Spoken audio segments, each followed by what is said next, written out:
एक बार की बात है कि यमुना नदी में एक मीठे पानी की झील में एक जहरीला सांप रहा करता था, जिसका नाम कालिया था।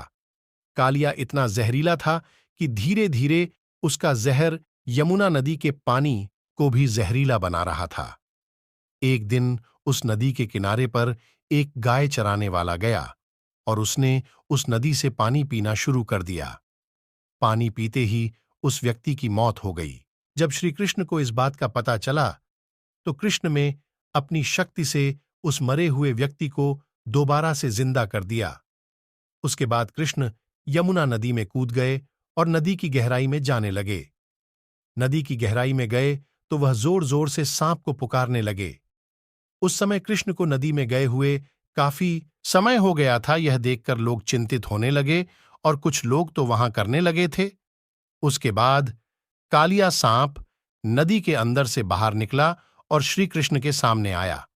सामने आते ही श्री कृष्ण पर आक्रमण कर दिया। देखते ही देखते श्री कृष्ण उस कालिया सांप के सर पर नाचने लगे।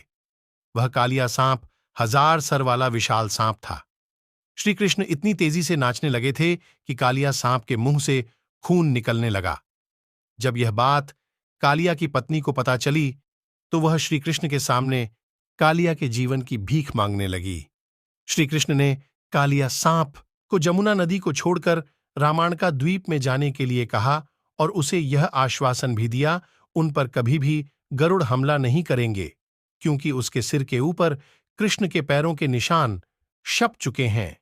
यह सुनकर कालिया सांप बहुत ज्यादा खुश हो गया और फिर वह अपनी पत्नी के साथ यमुना नदी को छोड़कर वहां से दूर चला गया। इस प्रकार श्री कृष्ण ने कालिया सांप से गांव वालों की रक्षा की।